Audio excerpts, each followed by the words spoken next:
Saudara yang terkasih di dalam Tuhan Yesus Kristus, kembali lagi bersama saya Pendeta Wanda Dumais dari Sydney, Australia, dan kita bertemu dalam program Sound Doctrine.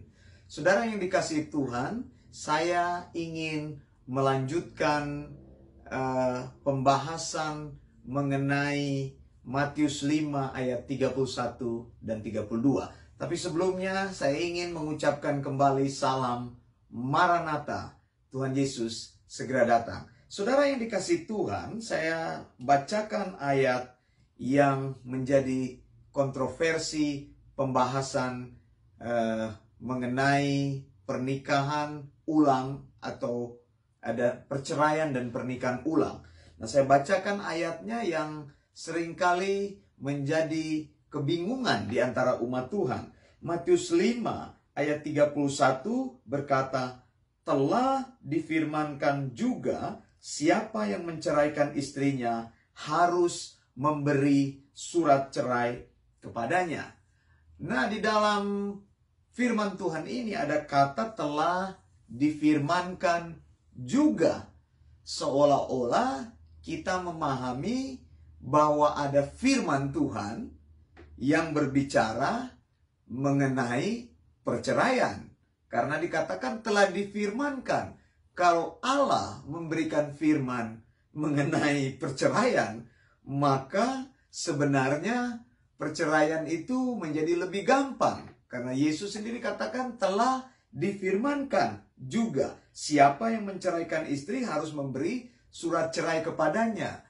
Lalu mengapa Allah harus memberikan firman bahwa seseorang yang bercerai lalu diberikan surat cerai? Nah, saudara yang dikasihi Tuhan, sebenarnya kalimat telah difirmankan juga tidak ada di dalam teks bahasa asli Alkitab. Nah, saya mau berkata kepada kita semua bahwa Alkitab yang menjadi Theos Pneustos atau Alkitab yang diinspirasikan Allah adalah Alkitab bahasa asli. Dalam hal ini ketika kita membaca Alkitab bahasa Alkitab Perjanjian Baru, maka kita harus membaca di dalam bahasa aslinya, yaitu bahasa Yunani. Ya, kita harus mengecek, ya. Alkitab di dalam bahasa asli adalah Alkitab yang tidak pernah salah. Saya sudah katakan, Alkitab itu disebut ineransi dan infallible. Tidak bisa salah dan tidak pernah salah. Kenapa? Karena kita mempunyai Allah yang luar biasa. Allah yang besar, Allah yang maha tahu, Allah yang sempurna. Maka firman-Nya tidak mungkin salah. Firman-Nya tidak mungkin ada kesalahan. Karena itu untuk mengujinya, kita selalu kembali ke naskah asli Alkitab. Kita harus belajar membaca Alkitab di dalam bahasa aslinya dan mengartikannya, memeriksa dengan teliti. Apabila terjadi perbedaan-perbedaan penafsiran, ya, harus kembali lagi ke bahasa asli. Makanya jangan ngeyel kalau engkau hanya membaca di dalam Alkitab terjemahan yang engkau punya. Jangan ngeyel, oh Alkitab bilang begini. Di dalam Alkitab memang telah difirmankan juga. Lalu engkau katakan, Tuhan sudah berfirman bahwa siapa yang menceraikan istrinya harus memberi surat cerai. Berarti saya sebagai suami bisa dong saya menceraikan istri saya. Yang penting saya berikan surat cerai. Maka selesai. Saya mengikuti firman Tuhan. Saudara yang dikasihi Tuhan, kalau engkau ngeyel karena menggunakan Alkitab terjemahan yang sebenarnya itu artinya berbeda, maka disitulah engkau ditipu atau engkau sebenarnya salah memahami maksud Tuhan. Jadi hati-hati, jangan ngeyel pada sesuatu yang salah. Begitu ya, sama seperti orang yang selalu ngeyel-ngeyel ketika saya menyampaikan firman Tuhan, mereka selalu menentang, mereka katakan, oh bahasa roh itu harus, itu karunia, itu ada di dalam Alkitab. Di mana ada di dalam Alkitab bahasa roh? Tidak pernah dikatakan bahasa roh. Adanya lalein glossais atau glossolalia. Tidak ada yang lain. Oh, ada senolalia. Engkau mau menambahkan Alkitab. Yang disebut oleh Alkitab adalah lalein heterais glossais, yaitu mereka mengucapkan bahasa-bahasa yang berbeda. Ya, hetero kan berbeda. Begitu. Atau glossolalia. Glossolalia itu adalah bahasa-bahasa lain, bahasa-bahasa baru, bukan bahasa engkau pikir bahasa roh. Kalau bahasa roh itu bahasa dari malaikat. Malaikat aja berbicara bahasa manusia, bagaimana mungkin engkau mau berbicara dalam bahasa malaikat? Lalu engkau mulai katakan kurama sanda huralamati sikalalala laba laba laba hinalama rahirama sanda. Oh, ini ngawur bin ngawur ya. Itu sesat, saudara. Jangan percaya seperti itu. Tidak ada manfaat. Engkau ngomong seperti itu, engkau mengajar orang seperti itu sesat. Tidak ada lagi karunia yang disebut dengan glossolalia. Karena karunia itu hanya dipakai pada saat pemberitaan Injil dulu. Supaya Rasul mempunyai tanda yang valid. Pada waktu itu Alkitab belum lengkap. Kalau engkau suruh Pendeta Wanda Dumais mengucapkan ya bahasa roh yang kau tahu, saya bisa ucapkan dari A sampai Z. Saya dulu pernah di situ. Saya sekolah S1, saya tamat dari sekolah karismatik yang setiap hari berbahasa roh. Tapi saya belajar bahwa lama-lama kebenaran Tuhan itu dibukakan. Saya tahu itu salah. Kalau salah kita harus koreksi. Dulu juga saya percaya persepuluhan. Tapi setelah saya teliti persepuluhan itu salah, tidak boleh diajarkan di dalam perjanjian baru. Karena itu bukan milik perjanjian baru. Saya harus mengikuti firman Allah. Firman Tuhan mengubah hidup kita. Firman Tuhan itu cermin. Jadi kitalah yang mengubah diri kita. Bukan kita cerminnya yang kita ubah. Nah saudara, di dalam Matius 5 ayat 31 tidak pernah ada kata telah difirmankan. Sebenarnya ini dalam bahasa aslinya RTD. Kalimat yang lebih tepat diterjemahkan seperti yang dikatakan juga atau telah dikatakan. Jadi Yesus sebenarnya sedang menunjuk kepada penafsiran yang berkembang. Yesus sedang menunjuk kepada kebiasaan yang berkembang yang diajarkan oleh sekolah Rabi Hillel dan sekolah Rabi Samai. Sekolah Rabi Hillel itu liberal, sekolah Rabi Samai itu konservatif. Jadi Yesus tidak berkata ada firman Tuhan tentang itu, tapi artinya adalah seperti yang dikatakan juga atau telah dikatakan. RTD. Siapa yang menceraikan istrinya harus memberikan surat cerai. Itu bukan firman Tuhan ya. Jadi Yesus tidak mengutip itu bahwa Tuhan berfirman seperti itu. Nah, saudara yang dikasihi Tuhan, pada waktu Yesus datang ke bumi ini, Yesus menunjukkan pengajaran yang benar. Yesus mengajarkan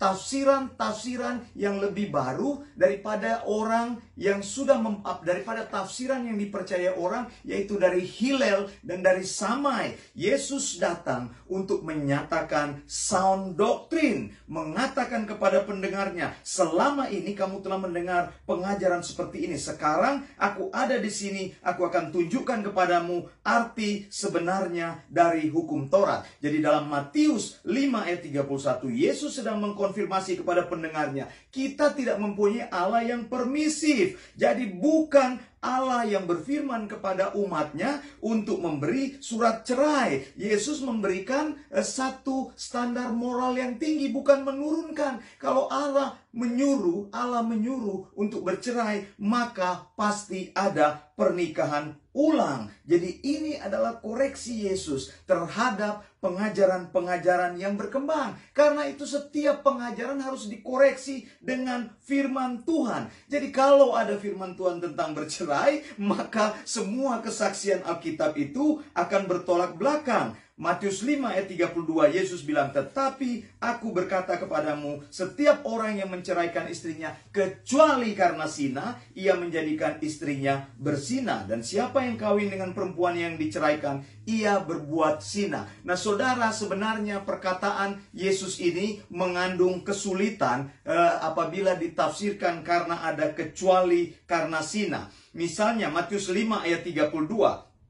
Kita uji, tetapi aku berkata kepadamu, setiap orang yang menceraikan istrinya, kecuali karena zina, ia menjadikan istrinya berzina. Dan siapa yang kawin dengan perempuan yang diceraikan, ia berbuat zina. Nah di dalam ayat-ayat yang lain sebenarnya tidak ada kata kecuali karena zina. Markus 10, 11-12. Lalu katanya kepada mereka, barang siapa menceraikan istrinya, lalu kawin dengan perempuan lain, ia hidup dalam perzinahan terhadap istrinya itu. Dan jika si istri menceraikan suaminya dan kawin dengan laki-laki lain, ia berbuat zina. Lukas 16 ayat 18. Setiap orang yang menceraikan istrinya, lalu kawin dengan perempuan lain, ia berbuat zina. Dan barang siapa kawin dengan perempuan yang diceraikan suaminya, ia berbuat zina. Jadi perbedaannya terletak di kata kecuali karena zina. Nah ini sebenarnya yang menimbulkan persoalan. Tapi kita tidak bisa membuang Alkitab untuk mendukung pandangan kita. Kita harus menafsirkan seperti apa yang Tuhan maksudkan. Ketika Yesus katakan kecuali karena zina, Yesus memakai kata porneia. Ya, dalam tulisan Matius yang lain, Matius juga memakai kata porneia. Matius 19 ayat 9, tetapi aku berkata kepadamu, barang siapa menceraikan istrinya kecuali karena zina, porneia, lalu kawin dengan perempuan lain, ia berbuat zina. Mochatai. Jadi ada dua kata zina yang dipakai di situ, porneia dan mochatai. Ada beberapa pandangan-pandangan mengenai hal ini. Pandangan yang pertama saya ingin sampaikan, inclusive interpretation. Pandangan ini mengatakan semua ide perceraian ditolak oleh Yesus, bahkan bila terjadi kasus porneia atau zina sekalipun.